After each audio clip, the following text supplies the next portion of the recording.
8 Mindsets That Crush Personal Contentment. The French Enlightenment philosopher Jean-Jacques Rousseau famously said that man was born free, but everywhere he is in chains.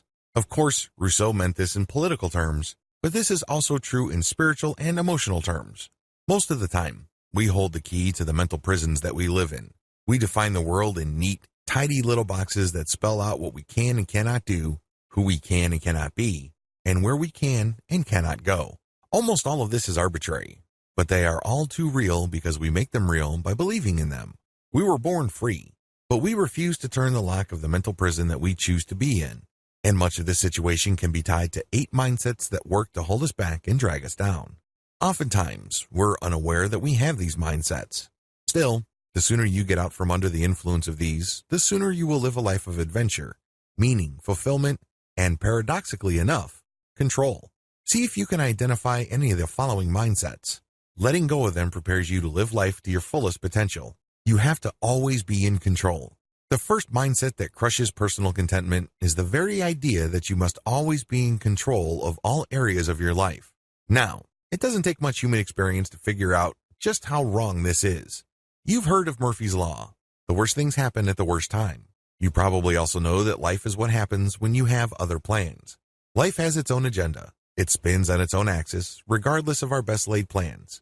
And, unfortunately, the more we choose to believe that we have to be always in control, the less likely we will be happy. You see, when it comes to life, you have to give it a lot of wiggle room. You can set goals, you can plan ahead, but ultimately, at the end of the day, you have to accept what you get out of the process. 9 times out of 10, if you take care of things the right way and you put in the best effort, things will pan out roughly the way you want it. It's not going to be perfect.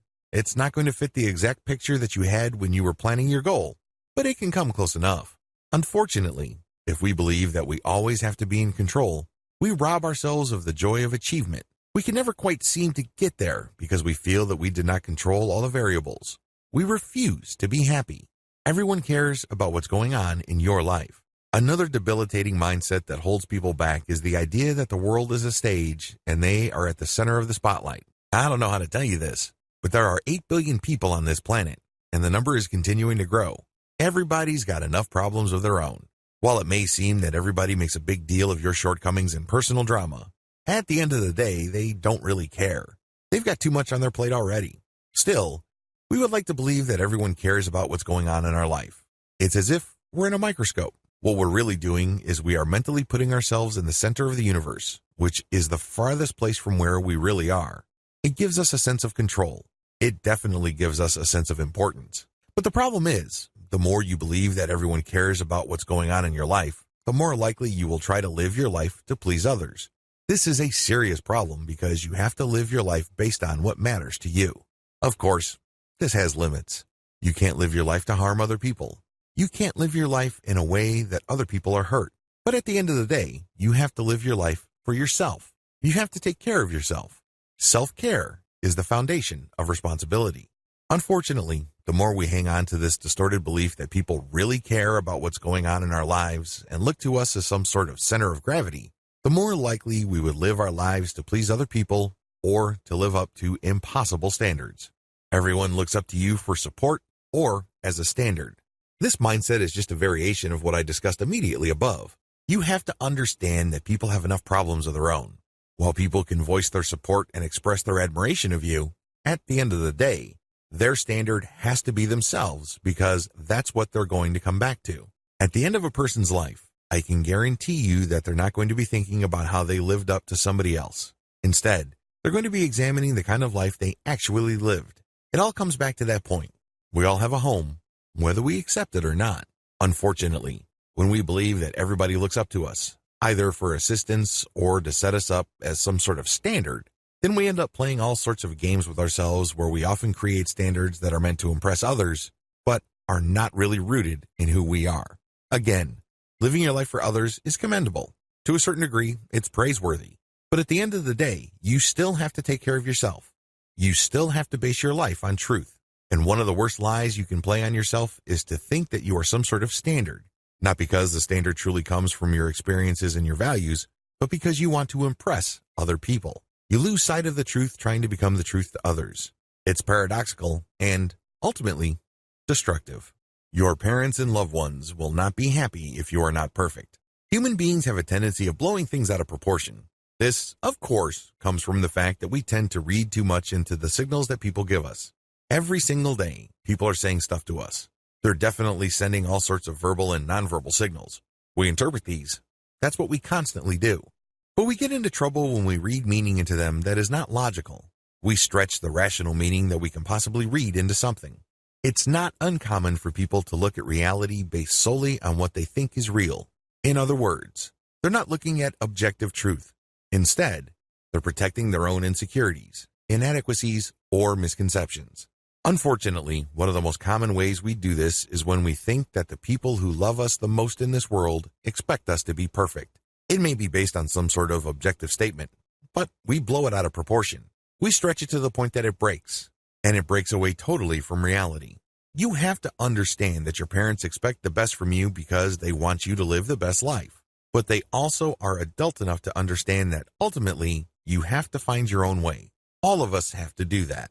Unfortunately, this is very easy to distort into a sick sense of obligation. We read this as a demand for perfection. It's very easy to see why this takes place in the first place because when you're a kid, your parents have standards. An A is an A, and an F is a failing grade. Objective standards. And it is an important part of your development as a human being to know how these standards work. But somewhere along the way, you confuse the existence of standards with this exaggerated sense of obligation that you have to be perfect. Let me tell you, it would be unreasonable and downright cruel of your parents to expect you to be perfect when they are not perfect themselves. The truth is, there is no such thing as a perfect human being.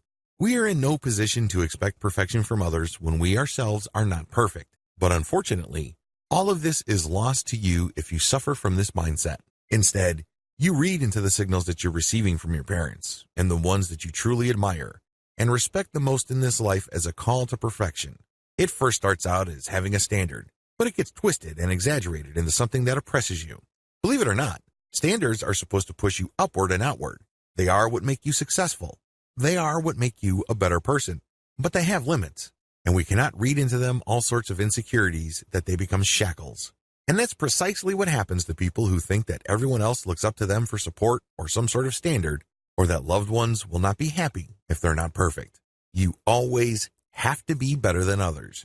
Another debilitating mindset that people suffer from is the idea that they always have to be better. This is going to be impossible because all of us are a mix of peaks and valleys.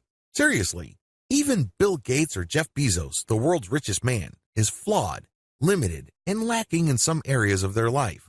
If you don't believe me, just imagine Jeff Bezos comparing himself to Michael Jordan in terms of basketball skills. I know that's a ridiculous example, but that's precisely the point. You can't be all things to all people. You cannot be the perfect person because there is no such thing. There is no such animal. We all have angels and devils in our character. Bill Gates may be a great businessman.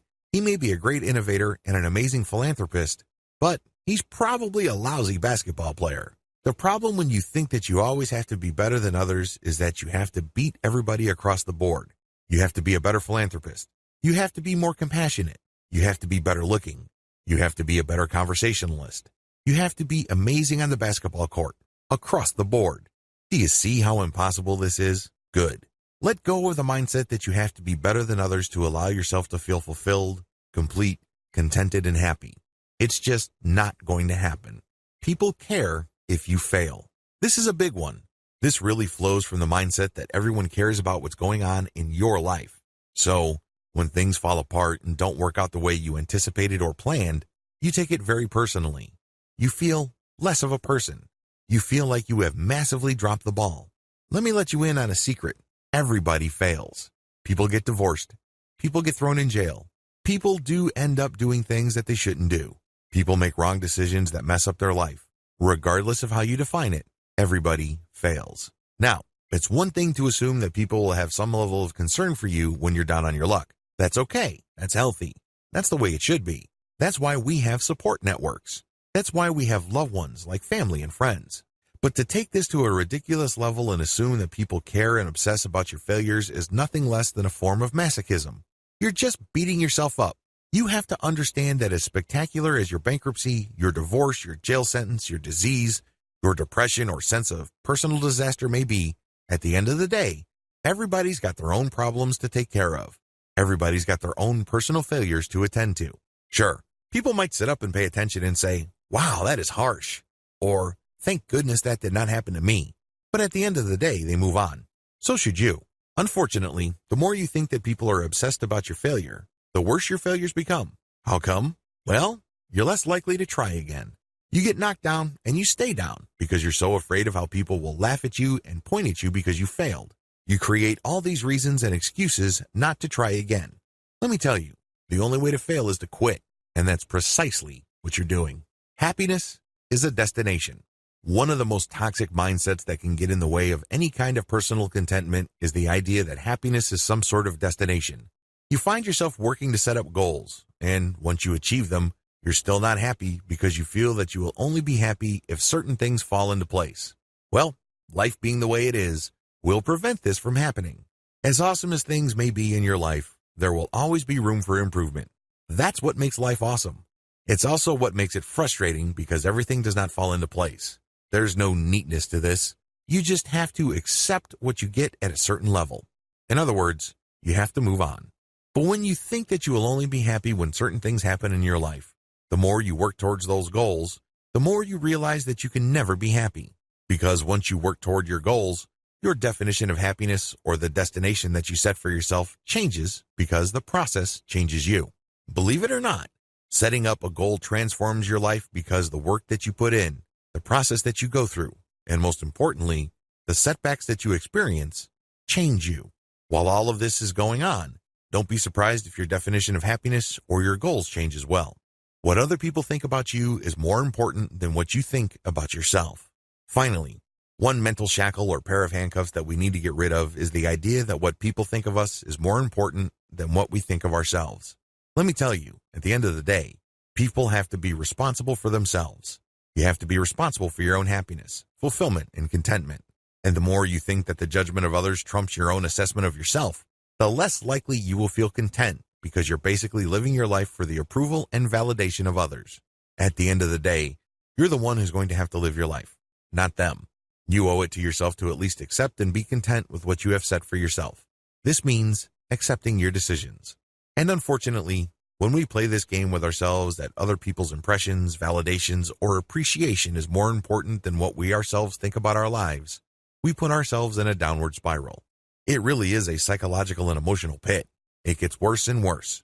The more we crave validation from others, the worse we feel about our decisions and our lives.